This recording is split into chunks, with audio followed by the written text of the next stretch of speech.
আজ একটা শীতের দুপুরে ঝালঝাল সাজ পিঠে খাবার গল্প শোনাই চলো।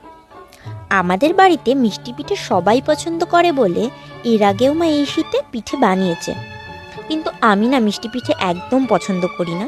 তাই আজকে আবদার করেছিলাম আমার জন্য সাজ পিঠে বানিয়ে দিতেই হবে। সাজ পিঠে মানে ঝাল সাজ পিঠে। এই যে ফুলগুলো, এগুলো বাবার হাতে বানানো আমাদের ছাদের ফুল গাছ। মা শীতকালে আগে যখন তখন পিঠে বানিয়ে দিত, কিন্তু এখন যেন আমরা সবাই ভীষণ ব্যস্ত, তাই মাকেও না আমাদের জন্য অপেক্ষা করে থাকতে হয়।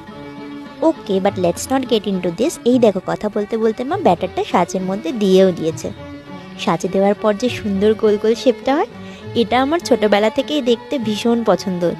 তাই জন্যে মা বা ঠাম্মি যখনই পিঠে বানায় আমি পাশেই বসে দেখি।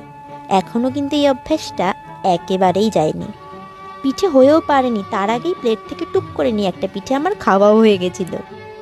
আর এই যে এই উনুনটা, এটা আমার দিদুন মায়ের জন্য বানিয়ে দিয়েছে। মা খুব শখ করে দিদুনকে বলেছিল, তাই দিদুনই উনুনটা বানিয়ে দিয়ে গেছে। আর পিঠেগুলো এতটাই গরম ছিল যে মা ঠিক করে নামাতেও পারছিল না। আর এই দেখো, আমাদের পিঠে রেডিও হয়ে গেছে। আজকের মতো টাটা, দেখা হবে একটা অন্য ভিডিওতে।